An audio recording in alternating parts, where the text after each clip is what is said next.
Muchas gracias a todos y a todas por haber venido a lo que yo creo que es un debate necesario sobre una propuesta concreta que yo creo que tiene un enorme interés, especialmente en el contexto en el que se marca. Nosotros hemos estado trabajando en esta propuesta muchos meses, particularmente la ha hecho Eduardo, que es mi hermano, aparte de lo que conocéis de él también. Se trata de una propuesta fundamentalmente para responder a la crisis económica desde una doble óptica que participe de una intersección, que es una doble óptica tanto democrática como económica. Por eso yo voy a dejar que Eduardo haga la exposición más técnica, es decir, más puramente económica, mientras yo voy a hacer una contextualización de por qué creemos que es fundamental esta propuesta en este momento histórico. En este momento histórico en el que nosotros detectamos que la crisis económica ha derivado y ha sido compaginada con una crisis institucional muy grave. Es decir, han cambiado los relatos por los cuales entendemos la política y por lo tanto por los cuales entendemos las instituciones. A esto Gramsci le llamó crisis orgánica.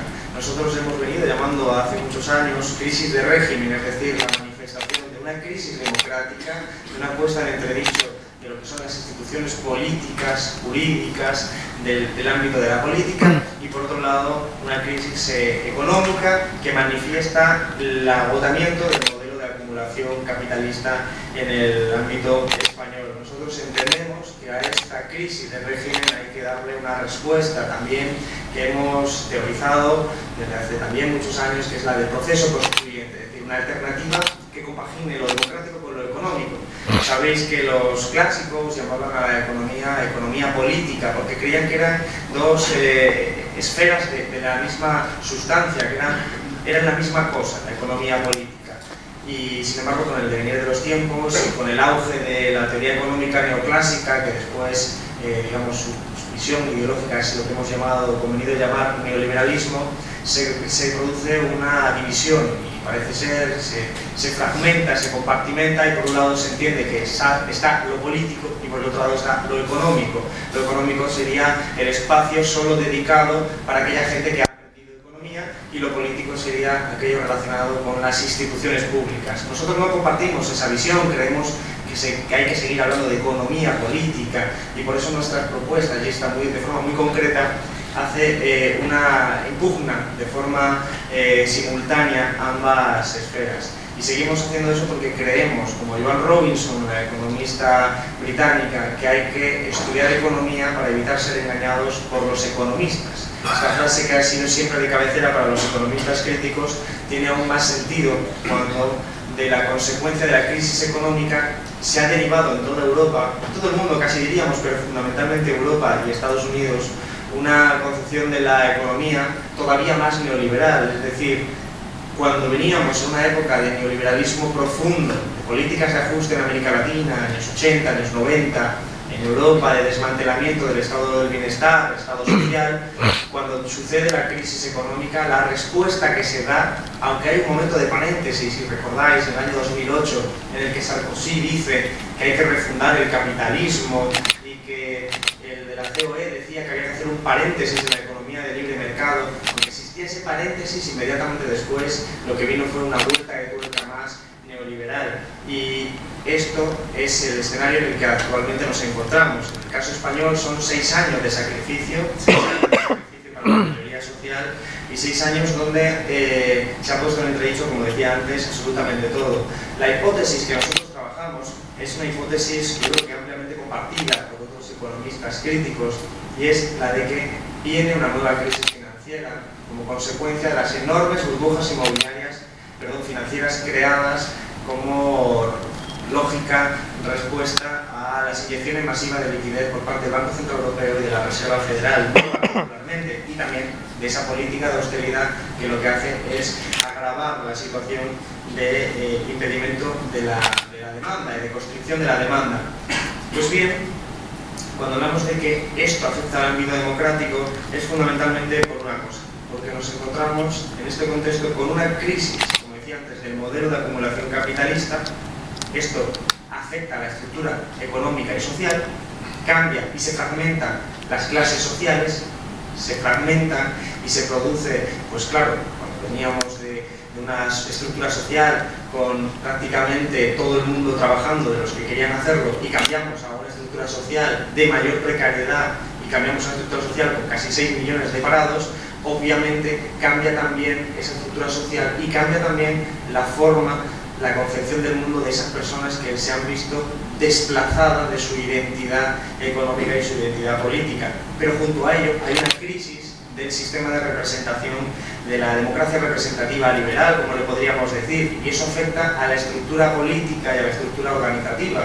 Hay una puesta en cuestión de las organizaciones políticas, de los sindicatos, partidos políticos, congresos, senado, y todo eso se da, a nuestro juicio, por un problema fundamental. Y el problema fundamental es que llevamos muchos años sufriendo un proceso destituyente. Un proceso destituyente en el que se ha puesto en tela de juicio y se ha tenido lugar una crisis de lo que llamaríamos el paradigma constitucional. Nuestras constituciones han sido vaciadas en una dimensión formal y en una dimensión sustancial. Voy a contar una cosa que sirva de anécdota, pero de ejemplo también. Yo cuando hace unos años que estaba en la universidad, me dijo un compañero, me dijo: Alberto, yo cuando llegué a la universidad hace 30 años, era de centro, había gente a la derecha, había gente a la izquierda, dice, y ahora 30 años después estoy en la extrema izquierda, pero no me he movido. Claro, ¿qué representa eso? Representa una derechización y una sociedad que se ha ido derechizando en sus concepciones. Eso creo que está pasando también, que es la percepción que hay con la Constitución. Nosotros tenemos una Constitución que en su artículo 128 dice algo así como: toda la riqueza del país debe estar subordinada al interés general. Hace un par de años lo puse en una red social sin decir que era el artículo 128 y bueno, pues empezaron a decirme comunista, que lo soy, porque lo decía de una forma peyorativa. ¿Qué va a ser lo siguiente? Saquear supermercados, estáis pasando, si lo decían diputados del PP también, ¿no? Estáis pasando, sois unos bolcheviques. Obviamente no tenía ningún sentido cuando era el texto literal de la propia Constitución. Entonces hemos tenido un vaciado formal y sustancial de las constituciones. En el ámbito formal, quiere decir que nuestra Constitución ha sido superada jurídicamente por nuevas disposiciones, sobre todo relacionadas con la Unión Europea. Se ha ido constituyendo un ámbito institucional nuevo, construido desde arriba, no desde abajo, sino constituido desde arriba, que se impone a la Constitución Europea y que nos lleva a la clásica respuesta política e institucional de decir, bueno, es que lo manda Europa. Esa Europa es un sujeto político bastante especial. Esa Unión Europea que ha ido imponiendo una nueva normativa y que ha ido, por lo tanto, vaciando formalmente de contenido nuestras constituciones. Se ha dinamitado en ese sentido el Pacto del 78. Ese es un vaciamiento formal, que su último punto, claro, ha sido la reforma del artículo 135 por el Partido Popular y Partido Socialista, que es una reforma formal, precisamente bajo petición de que se adaptara jurídicamente a lo que era el nuevo proceso de cambio y transformación social dirigido por la Unión Europea y más concretamente por lo que hemos llamado la Troika, la Comisión Europea, Fondo Monetario Internacional y Banco Central Europeo. Pero junto a ese vaciado formal de la Constitución hay un vaciado sustancial y esto es muy importante. El vaciado sustancial tiene que ver con el desmantelamiento del Estado social. Yo vengo del Congreso, inmediatamente venía de votar en la Comisión de Economía y estábamos hablando, hemos sacado el tema de Endesa. El tema de Endesa, que es un escándalo. Es un escándalo. Endesa era una empresa pública 100%, que el Partido Socialista privatizó en un 33% y después el Gobierno de Aznar privatizó el resto. Se privatizaba, se decía que era porque lo público es más ineficiente y era mejor que esté en manos privadas. La enorme paradoja es que ahora es propiedad de Enel, que es una empresa que es también pública, pero italiana.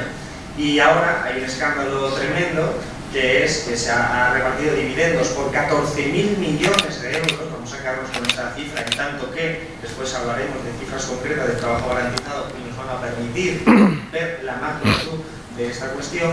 14.000 millones de euros de dividendo en una empresa que tenía 2.000 o 3.000 millones de beneficios en el último año, que por lo tanto no le daba para hacerlo. Y para hacerlo ha tenido que pedir prestado a una entidad financiera registrada en un paraíso fiscal que resulta que es propiedad también de Enel. Es decir, Enel se reparte a sí misma dinero y quien presta el dinero es la propia ENE, que es un escándalo absoluto, que es permitido por el gobierno. Se lo hemos planteado al gobierno, se lo planteé el otro día yo personalmente a Guindos en una comisión de control y no contestó. Hoy el Partido Popular ha dicho exactamente lo mismo, que es una propuesta, la nuestra, que es la nacionalización, una propuesta bolivariana, y que ellos no tienen nada más que decir. ¿Y a santo de qué viene esto? Pues porque Endesa es una de esas empresas que era pública, que servía de instrumento para garantizar las garantías positivas recogidas en la Constitución, y que es parte de lo que ha sido el desmantelamiento del Estado social. El Estado social no es solo la sanidad o la educación pública, como a veces de forma cotidiana podemos entender, son también todos los instrumentos públicos que permiten que las garantías positivas se puedan aplicar. Por lo tanto, son las empresas estratégicas. Claro, hemos llegado a un momento en el que parece que estratégico es rescatar autopistas y no las empresas energéticas, pero es parte de ese vicio que se ha ido generando y que también es muy problemático porque ideológicamente se ha ido interiorizando esa política según la cual lo privado debe prevalecer. Este es el caso clarísimo del Partido Socialista, que no impugna en absoluto esta visión de la economía, pero estas garantías positivas de la Constitución aparecen vaciadas, es decir, no tienen sentido. Y esto lo percibimos todos. Cogemos nuestra Constitución y vemos artículo de derecho a la vivienda, parece que como si no estuviera escrito. Derecho al trabajo, como si no estuviera escrito. Derecho a la seguridad social, tampoco. Y todas las garantías positivas, en el sentido jurídico, de la Constitución de 1978 son sistemáticamente incumplidas. Sistemáticamente. Sabéis que jurídicamente están las garantías negativas, que suponen al Estado prohibiciones. El Estado no puede interferir en la vida de los ciudadanos y entrar por ejemplo en la casa sin una autorización judicial. Eso es una garantía negativa, pero tiene garantías positivas que deberían ser obligaciones para el Estado. Por eso deberían aparecer recogidas jurídicamente y ser vinculantes en un constitucionalismo, digamos, progresista, propio de las ideas del constitucionalismo, del paradigma constitucional derivado de la posguerra. Sin embargo, insisto, elementos como la garantía al trabajo, la garantía a la vivienda, se han perdido, y el mismo concepto de garantía se ha ido vaciando, y nosotros lo que queremos hacer es recuperar una concepción en la que ahora que queremos construir un nuevo proyecto de país, aprovechando una oportunidad histórica, la Constitución que queramos construir preserve las garantías positivas, es decir, tenga obligaciones el Estado para con determinadas conquistas sociales como la sanidad pública, la educación pública, en tanto que si es una garantía positiva la sanidad universal, no se pueda impedir a la gente entrar en las urgencias, por ejemplo. Eso es preservar las garantías positivas y obligar al Estado. ¿Qué significa obligar al Estado? Significa que si a ti no te permiten entrar en la sanidad universal, puedes ir a un juzgado y denunciarlo para que el Estado te permita utilizar la sanidad universal. Lo mismo con una vivienda. Claro, cambiaría la política de vivienda absolutamente. Porque si tú tienes capacidad de ir a un juzgado y decir, yo soy ciudadano español y mi Constitución dice que tengo derecho y que el Estado, por lo tanto, tiene obligaciones a preservarme una vivienda, pues entonces el Estado tiene que hacer una política de la vivienda encaminada pues, a alquileres públicos baratos y una serie de elementos que técnicamente son posibles en tanto que hay millones de viviendas vacías y en tanto que somos, en principio, un país desarrollado tecnológicamente para poder dar salida a eso. Y lo mismo ocurre con el trabajo. Entonces, esto es muy importante que partamos de la idea de que tenemos que deconstruir la ideología que nos han ido insertando los medios de propaganda. Voy a hablar de esto, parece como si fuéramos, pues eso, como decía el PP, bolivarianos, utópicos, y precisamente el trabajo que han hecho Carlos y Eduardo especialmente, lo que hace es demostrarte que técnicamente la cantidad de dinero que se necesita es incluso inferior que la que se ha destinado, por ejemplo, al salvamento del sistema financiero. Es una enorme idea, es una idea muy potente, y es que si en vez de rescatar al sistema financiero hubieran rescatado a las personas para que tuvieran un empleo y por lo tanto tuvieran ingresos con los que, por cierto, seguir pagando los bancos y de esa forma rescatabas a los bancos de forma indirecta, cuestión muy interesante, en tanto que el capitalismo son puras contradicciones, se hubiera gastado mucho menos dinero. Y esa es la contradicción del capitalismo. El otro día teníamos los debates de los presupuestos con respecto a la Biblioteca Nacional. La Biblioteca Nacional, como todas las empresas públicas, en ese proceso de desarticulación del Estado social, ha sido víctima de las externalizaciones.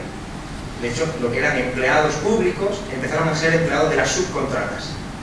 Claro, eso encarecía el proceso, porque bajaban los salarios del empleado en cuestión, pero se incrementaba el margen del intermediario. De tal forma que la dirección de la Biblioteca Nacional ha presentado un informe proponiendo recuperar a todos esos empleados y cargarse a todos los intermediarios que son empresas privadas. Y el informe concluye que sería mucho más barato hacer eso. Es la enorme paradoja.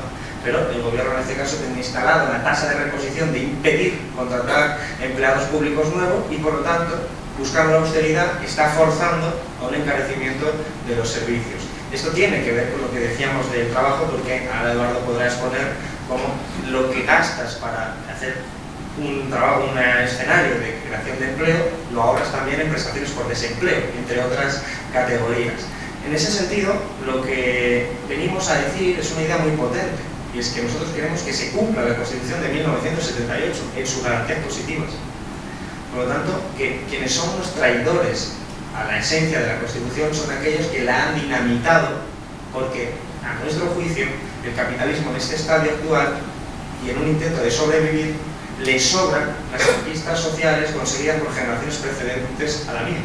La sanidad pública, educación pública, los derechos laborales, la negociación colectiva, son elementos y conquistas de generaciones precedentes, a la mía, desde mi punto de referencia, que ya le sobran al capitalismo. De ahí la reforma laboral del Partido Socialista de 2010, de ahí la reforma laboral del Partido Popular, porque están encaminadas a dinamitar, no a reformar, a dinamitar el derecho del trabajo, a dinamitar los determinados derechos, como por ejemplo era descomponer, digamos, las pensiones públicas y quitarlo del índice de referencia con el IPC. Es decir, estamos, y esa es nuestra conclusión, y doy paso a Eduardo, en un proceso destituyente. Todo proceso destituyente es a la vez un proceso constituyente.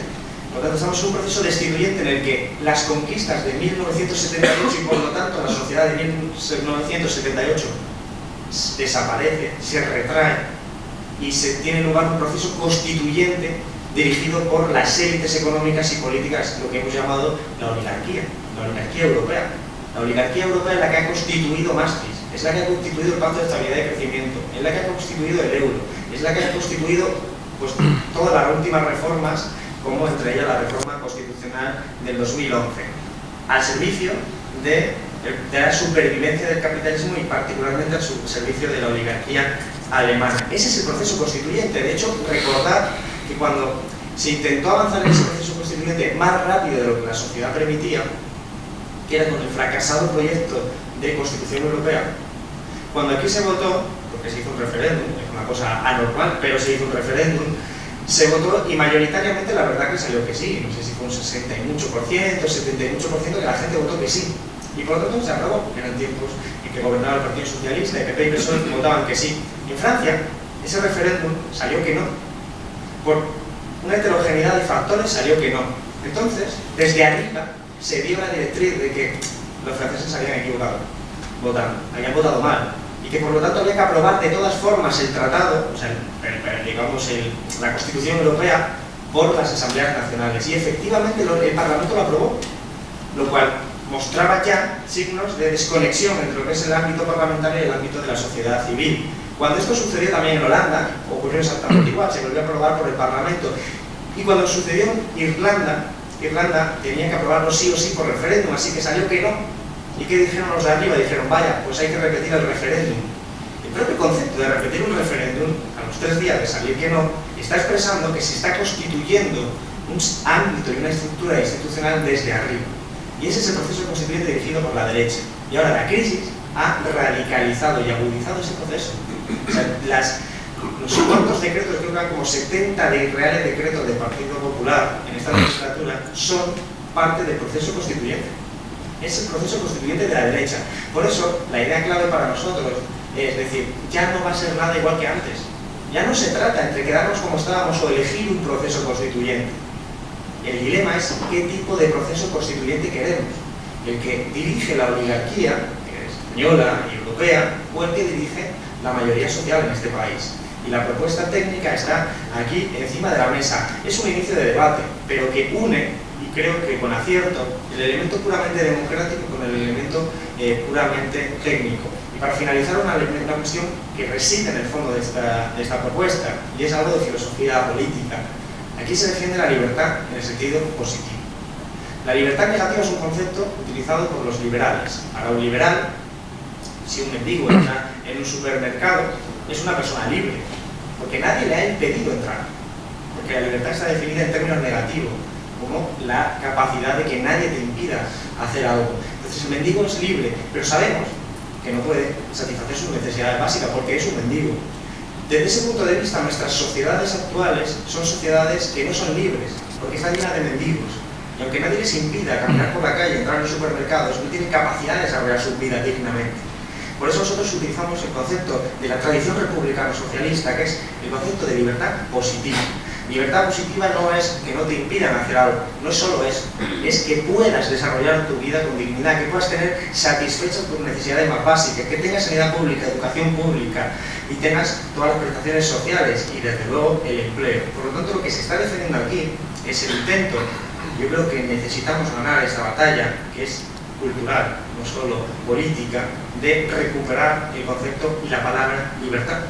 Libertad desde el punto de vista positivo, porque no hay libertad en un mundo que se muere de hambre y mientras hay gente que no tiene empleo. Y ese es el propósito fundamental de romper, y diría, la línea de flotación con la propuesta que ya doy paso a Eduardo. Muchas gracias.